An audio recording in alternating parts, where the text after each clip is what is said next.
Apresentação: Carol Camurgi.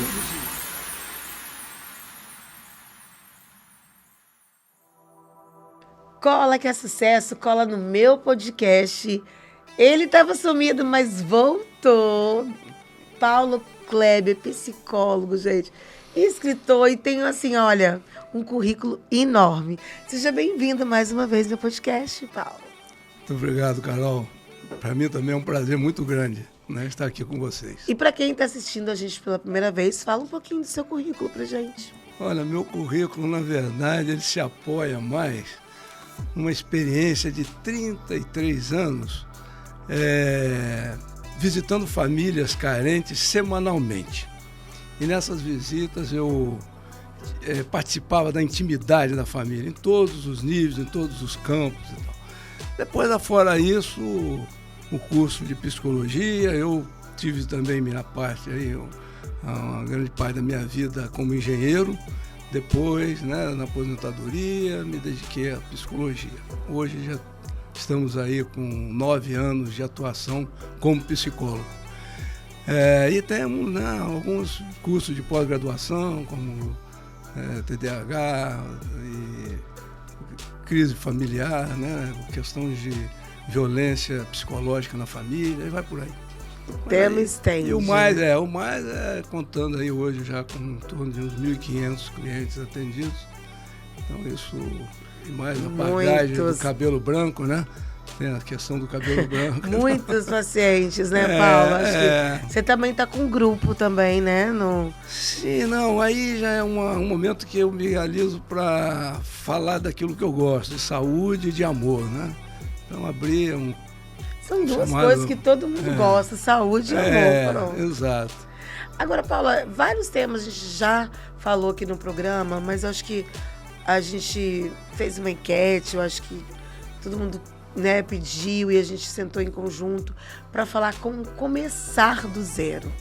Né? A gente está passando por vários momentos delicados aí, lá no Sul, por exemplo, onde as pessoas perderam, né, não só os seus bens materiais, né? Porque quando a gente pensa, quando acontece alguma catástrofe, alguma coisa, a gente só pensa nos bens materiais. Mas, na verdade, isso faz diferença? Faz, mas não é só isso. É o psicológico que abala. Então, assim, vamos começar pelo Sul, né? Quando a gente fala em começar pelo zero, como eu disse, não é só através de como aconteceu no Sul, da chuva, que, nossa, muita gente perdeu entes queridos, perdeu casa, perdeu tudo. E aí, como fazer nesses momentos? Né? Porque a pessoa se vê numa situação ali que a pessoa tinha uma vida totalmente, né, construída, toda uma vida toda certa, do nada, acorda sem nada, sem seu bem maior que a sua família, sem sua casa que construiu há muito tempo. E aí, como fazer?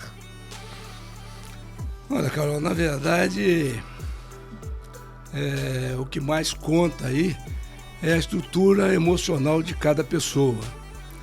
E isso para todos os campos, né? Não só perda de parentes, Sim, perda de bens materiais, mas qualquer tipo de perda. Né? Perda, às vezes, de um amigo, de um namorado, uma namorada. Né? Essa estrutura emocional perda que nós de emprego. Que perpassa pela autoestima, isso é o que mais importa nessa hora. É claro que dependemos uns dos outros, dependemos, né, de uma série de fatores que nos ajudam a sair do fundo do poço, né? Ou do porão do fundo do poço, como é o caso lá do Rio Grande do Sul. Tragédia, né, que sensibilizou o país e o mundo, acredito, né?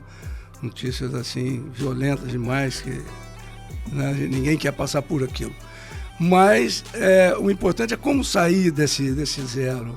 É a partir dessa estrutura, uma conscientização da realidade, né? A natureza, ela nos impõe esse tipo de conscientização.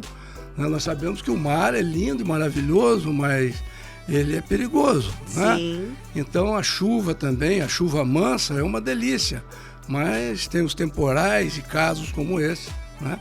Além de outras falhas humanas que se fala que houve, mas eu também não sei de nada, né? Mas além disso existe realmente a questão de nós estarmos sempre preparados para perdas, faz parte da vida, né? Então, o caminho é esse. Agora, tem que ter essa disposição do enfrentamento, não se deixar abater. Esse é que é o trunfo, né? Para se sair da situação. E como preparar? Porque, assim, na verdade, a gente acha que nunca vai acontecer com a gente, né? A gente sempre acha que vai acontecer com o próximo, né? Por exemplo, eu tô aqui, nós estamos aqui no Espírito Santo, aconteceu no Rio Grande do Sul, né? Que é perto, assim, a gente está no mesmo país e aconteceu lá. E foi uma coisa horrível, com várias mortes, até hoje, né? Pessoas sem água. O brasileiro, ele é bom e ajuda e vai lá, mas e aí, como se preparar? A gente tem que fazer, tipo assim, alimentar disso todo dia, tipo assim, olha, pode acontecer comigo? Carol, tem até uma música que diz, eu não sei o autor pensando em que ele escreveu a música, mas vale para todas as situações de perda, essa é uma delas. Levanta, sacode a poeira e dá a volta por cima, é por aí. Então, eu tenho de enfrentar uma situação. O que eu tenho que fazer? Enfrentar. Né? O que eu faço para ir a pé daqui a São Paulo? Nossa, é longe. Se eu ficar pensando muito, eu acabo não indo. Mas se eu der o primeiro passo, depois do primeiro, der o segundo, depois do segundo, der o terceiro, o quarto, o quinto, eu chego lá. Cada dia, com as coisas de cada dia. Então, em cada momento, a pessoa tem que estar em ação. Tá bem? Tem aquele momento drástico ali, dramático, de respiração, respirar fundo para recomeçar. É claro, esse momento de aceitação da perda, tem que haver uma assimilação disso, mas não há outro recurso a não ser esse enfrentamento e dar o primeiro passo, o segundo, o terceiro, e cada momento o tempo vai se incumbindo de diminuir a dor, e na medida que a pessoa fica atenta, fica com foco naquilo que ela está fazendo, ela se desliga do passado. Esse é o maior recurso no campo psicológico. É a pessoa voltar-se para o momento presente. O que eu tenho que fazer? Pegar uma enxada, pegar uma vassoura, sabe, o que eu posso fazer? Comunicação com quem eu conheço à distância que possa ajudar e vai por aí. Né? Cada um agora, fazendo Paula, uma parte. Por isso que é importante assim, da gente buscar essa ajuda, não quando acontece alguma coisa. É importante a gente buscar essa ajuda quando a gente está bem. Aliás, ninguém está 100%. A gente sempre tem um probleminha. Nós somos seres humanos. Sim, né? Então, é natural que, às vezes, não está bem no trabalho, não está bem na família, ou etc. Então, eu acho que quando a pessoa ela procura essa ajuda, no caso do psicólogo em si, que a pessoa ela lida com isso, assim, menos do que a pessoa que não está, que não acha que vai acontecer, que não está preparado. Sim, efetivamente cada um deve fazer uma leitura de si mesmo e perceber, né, até que ponto ela está forte para determinadas perdas, né? E enfrentamentos que ela tem que fazer. O cotidiano de cada um exige que nós tenhamos realmente uma autoestima para lidar com essas demandas, né? Essas ocorrências do dia a dia que nos entristecem, que nos desanimam. Então é preciso você estar forte. E esse estado psicológico de ser, ele pode, né, quando ele não existe de uma forma natural, devido à estrutura familiar da pessoa, seu histórico, né, ele pode reaver isso, retomar isso na terapia. Com certeza o psicólogo, né, é o profissional que pode ajudá-lo, diferente de todos os outros. E só pelo fato de você se abrir com alguém, né? De você. É um desabafo, acho que isso é muito importante. Sim. Você contar uma pessoa que pode destruir, pode te ajudar. Que não seja um amigo, que não seja uma pessoa próxima, que às vezes a gente não tem aquela liberdade para poder falar. Né? E até o outro quer muitas vezes ajudar, mas ele acaba atrapalhando. E vai ajudar com aqueles recursos, com aquela limitação de conhecimentos que ele tem, né? Com boa vontade. E agora, Paulo, assim, nessa monte de perda, por exemplo, tem gente que, eu falei do trabalho, eu até falei assim, que às vezes tem aquela pessoa que trabalha muito tempo no devido lugar e acostuma, e vai trabalhando, e de repente ele é demitido, né? Não porque às vezes ele fez, porque as pessoas querem atualizar para outra pessoa outra, e É assim que funciona o mundo.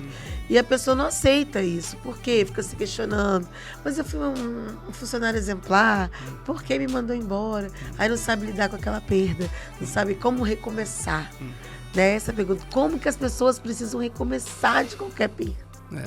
Então, ela primeiro, Carol, tem que acreditar em si. Aí que eu falo da autoestima. Ela tem que acreditar nela, ela tem que ter uma autoconfiança, sabe?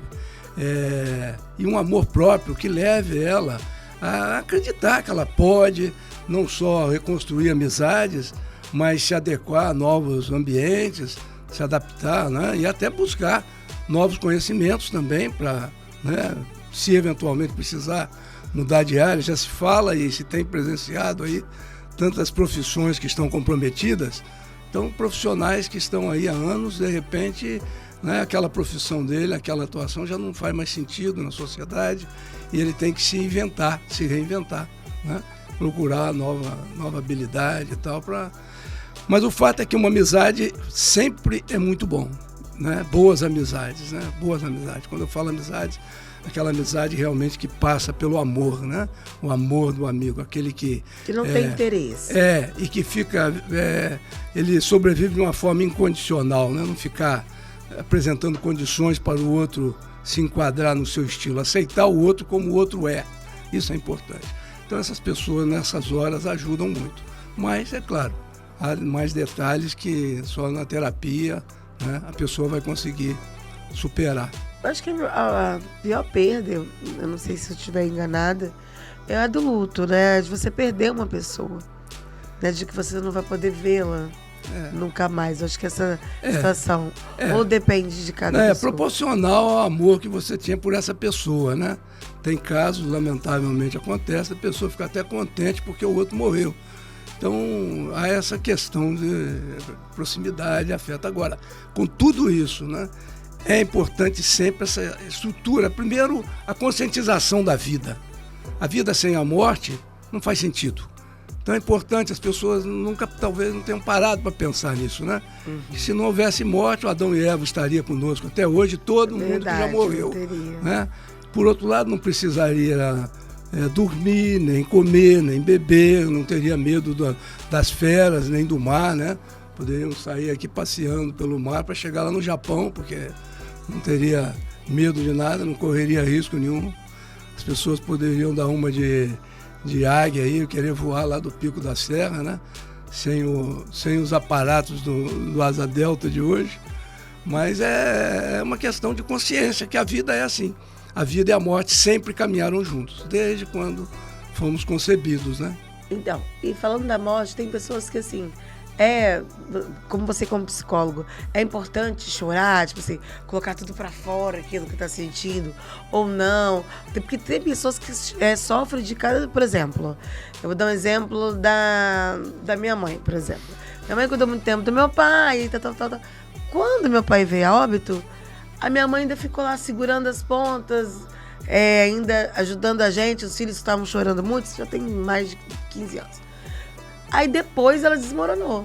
Depois que passou aquele período ali de luto, depois que todo mundo foi para casa, os filhos, depois ela desmoronou. Mas você acha que é importante chorar? Ou cada um tem o seu momento? Ou chorar faz bem, limpa a alma? Sim. Não, sem dúvida, é uma das defesas nossas, né? Aliás, no nosso início de vida, era a nossa única defesa, né? Sim. O bebezinho queria dar um sinal de que as coisas não estavam bem. Ele chorava, você chorava, eu chorava, né?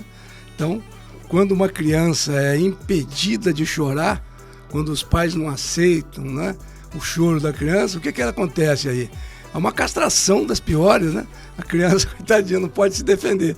Já pensou, a criança está com fome e não poder chorar? Tá se sentindo desconfortável, com medo, não poder chorar? Então, assim, o choro é uma defesa. Não, mas estou dizendo no caso assim, da pessoa que ela tem o poder... Pra ela, tipo, ela não consegue chorar naquele período de luto, porque eu acho que a ficha não caiu ainda, entendeu? E fica segurando e depois ela desaba. Cada um, tem gente que fala assim, nossa, fulano chorou, não saiu uma lágrima. Mas é porque por dentro, às vezes ela tá pior até de uma pessoa que chora.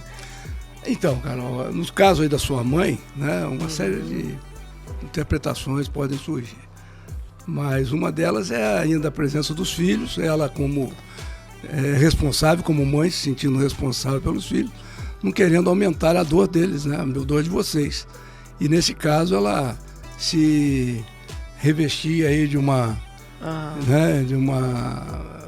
máscara, se a gente pode chamar assim, para uma carapuça para conseguir manter um clima de ânimo para enfrentar, e a vida segue, né? A vida segue, seguia. E depois que vocês todos, cada um se autoconsolou, né?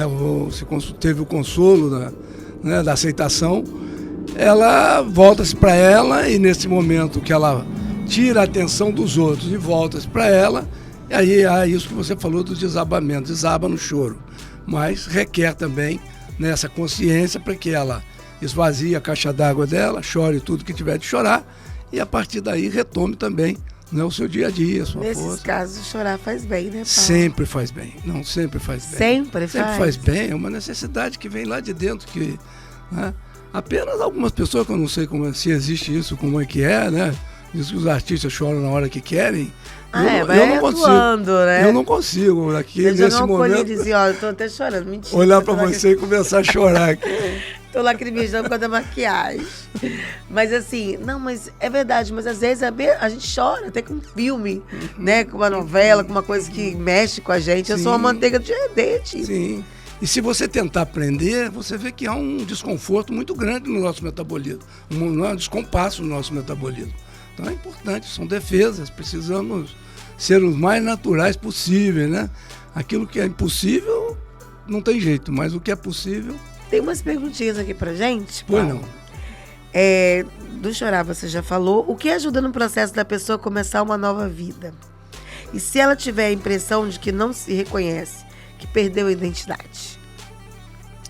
Olha, perder a identidade significa uma identidade que não era dela. Porque a sua identidade... Você não perde, né? É o que te identifica, é você.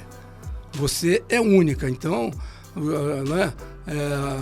Os seus olhos, os seus detalhes, né? A sua impressão digital e tantos, né? outros detalhes aí que cada um de nós temos. Isso nos identifica, então você é você.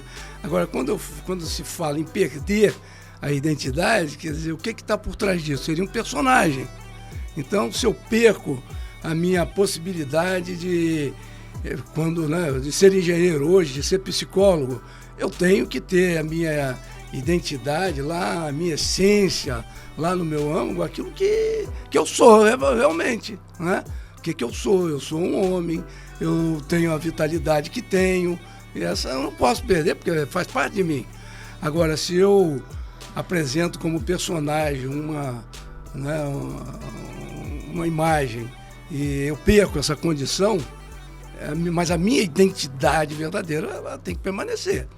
Quando se fala em perder a identidade, eu penso que é perder aí um tipo de máscara, um tipo de comportamento, um tipo de personagem que você desenvolve na vida. Não, mas às vezes pode ser até por um fato de uma consequência. Por exemplo, aconteceu alguma coisa muito, ou luto, alguma coisa com a pessoa, e a pessoa, ela começa a entrar numa depressão que ela perde aquela, não digo identidade, às vezes é a essência dela, às vezes ela muda. Porque eu conheço pessoas que mudaram muito após a morte de uma outra. Sim. E que não consegue até hoje lidar com isso, sabe?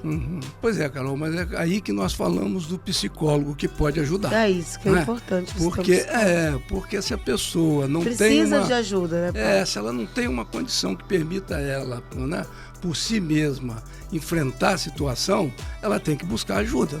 E aí é o psicólogo que é o profissional mais indicado. Então, é o psicólogo. E assim, o Paulo, ele traz uma tranquilidade no falar, né? Eu acho que assim, isso é importante, a segurança, né? Você assim, porque tem vários profissionais no mercado.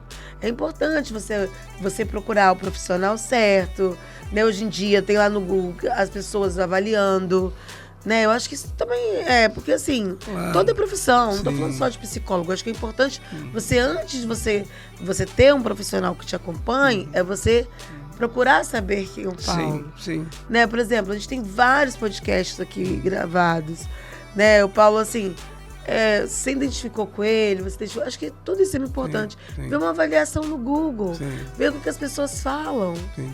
Né? Então as pessoas precisam mais buscar isso. Carol, quando você falou aí dos colegas, eu faço o seguinte comentário. É super importante isso, porque muitos... há um número. Eu penso, por exemplo, na minha sala de aula. Nós éramos 47 alunos. Dos 47, menos da metade, fizemos o que os professores recomendavam, que era se submeter à terapia. Eu fiquei, dos meus 5 anos e meio, os 11 semestres de curso, eu fiquei 8 deles, durante 4 anos, fazendo terapia toda semana. Toda semana eu ia lá conversar com a minha psicóloga. E nisso eu me conheci, me identifiquei, né? Ali sim eu criei a base para ser o profissional que eu sou hoje, com certeza. E isso você com certeza te ajudou para você entender Exato. a outra pessoa. Ao ponto que aqueles que não fizeram e entraram no mercado de trabalho, muitas vezes já não fizeram por uma barreira, por uma... Né? Não posso generalizar, não afirmar, nem apontar ninguém. Mas tudo leva a crer que a pessoa não fez, né, por conta de não querer encontrar-se, não querer enfrentar-se, não querer olhar no espelho. Né? Engraçado que as pessoas acham que psicólogo não faz terapia, né? Sim, mas para ele fazer uma terapia, ele tem que passar por todo o processo. Sim. Como falou, ele ficou 5 anos fazendo terapia, não é isso, Paulo? 4 anos fazendo terapia. 4 anos fazendo terapia. E hoje, com certeza, isso ajudou bastante para que ele seja esse psicólogo de referência, né, Paulo? Sim, é importante. A ver, e eu digo sempre, o sucesso da terapia, 60% a 70% do sucesso dela depende dessa empatia, desse bom relacionamento entre o cliente e o terapeuta, né, o psicólogo. E tem também, assim, eu acho que às vezes você tem paciente que você faz mais vezes, tem paciente que vai de acordo com a demanda de cada um. Então, assim, porque às vezes as pessoas falam, eu não tenho tempo, gente. Eu também não tenho tempo. Não precisa fazer presencial, né? Sim, Paulo, pode fazer também online. Sim. É do mesmo jeito, tá ali conversando, tá ouvindo. Exatamente. Depois que eu comecei a fazer online, eu vi que não tinha muita diferença. Sim. E é a mesma coisa. Então, tempo é você que... né? Mas tem tempo para fazer tantas outras coisas, não tem tempo para cuidar do seu bem maior que o seu interior. Eu não esqueço nunca uma palavra que você falou. Você tem que dar bem consigo mesmo para você conseguir passar isso para sua filha, para seu marido, para sua família. Se você não estiver bem, você não consegue. Isso é muito sério, muito verdade, muito verdade. Eu gosto da definição seguinte de felicidade. Começa você estar bem com você mesmo. Sentir-se bem com você mesmo, com a humanidade, com o universo e com Deus. Mas começa com você. A pessoa, quando não está bem com ela mesma, ela não gosta de um passeio que ela esperou por muito tempo. Ela não gosta de uma festa que ela esperou por muito tempo. Tudo ela reclama. Se ela não está bem, nada satisfeito com se ela não e qual está que é bem. importante da fé no meio disso tudo? É demais, né? Porque eu acreditar naquilo que eu não estou vendo, né? Acreditar naquilo que ainda vai acontecer, né? Na verdade, a fé, ela pode ser entendida assim num espectro bem grande, bem maior do que se pensar só na fé no divino, né? No Deus, nos santos, numa fé religiosa. Pensar na fé, quando eu vou beber água, eu tenho fé de que aquela água vai matar minha sede. Quando você vai fazer um bolo, que eu não sou bom de fazer bolo, quando você vai fazer... eu, pronto.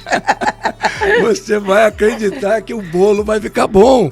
E mãos à obra, né? E separa lá aqueles ingredientes, faz a mistura que tem que fazer e coloca no forno e o bolo fica pronto. Então, essa fé, é você acreditar. Ela nos movimenta o tempo todo. E a fé num ser maior é fortíssimo na vida da pessoa.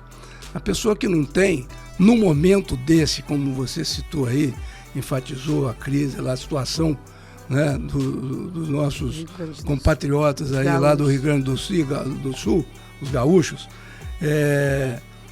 na verdade, eles têm que ter fé, porque ali tudo tudo perde força. Não tem poder aquisitivo, não tem poder de influência, não tem poder Tem político, nada, não tem só poder nenhum. a fé. Ele e a vida dele. É a hora que ele tem que acreditar em alguma coisa, né? Que ele se volta. E aqueles que estão no vazio, ficam no vazio. E quem tem alguém que... aquilo que ele acredita, né? Uma mão que vem lá do meio das nuvens e estica para ele, né? E eu vou te tirar daí. Vou te tirar, vai, continue, nada mais um pouco, você vai chegar aí em terra firme. E a pessoa ganha ânimo, né? É verdade, É. Paulo. Quando eu acredito, quando eu vou jogar bola, por exemplo, eu acredito que eu vou correr bem, eu corro bem. Se eu for para lá desanimado, eu não consigo Você não correr. vai, é verdade. O ânimo é É importantíssimo. importante né? você acreditar naquilo que Sim. você faz sempre. Sempre, sempre. Ter fé. É. Esse nosso tempo está acabando, passa muito rápido, Paulo. Nosso bate-papo é muito bom. É, Eu quero prazer. agradecer mais uma vez a sua presença aqui. E eu queria que você finalizasse olhando para sua câmera, para as pessoas que perderam, seja bem material, né? Que bem material, como é que é aquele ditado? Vão-se as mãos, vão-se os anéis, ficam e os ficam dedos, dedos. né? Né? Ou um ente querido, ou essas pessoas mesmo que perderam sua casa, tem que começar tudo de novo. Eu queria que você finalizasse ali um conselho para aquela pessoa. Muito bem.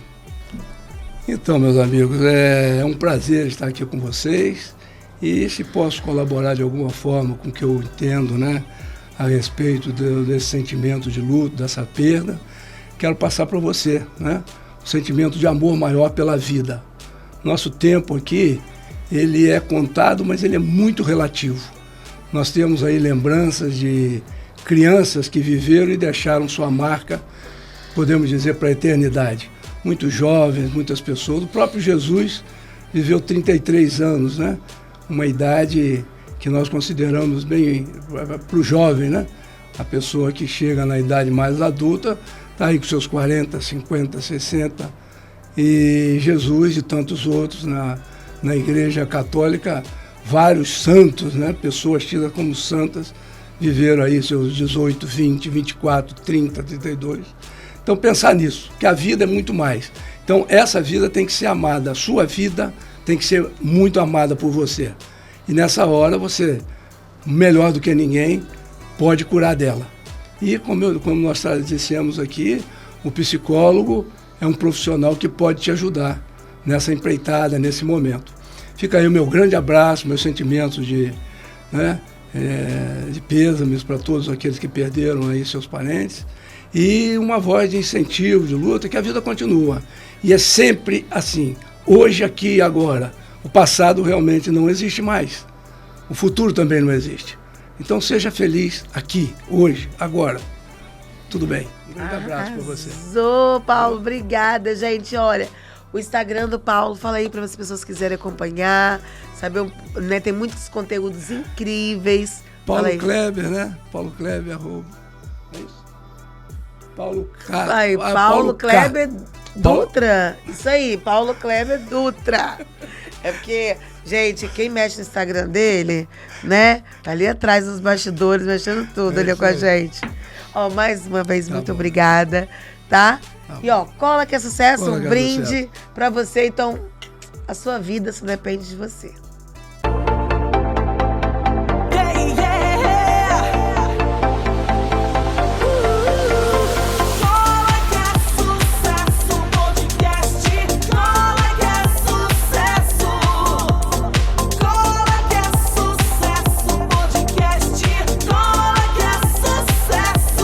Apresentação: Carol Camurji.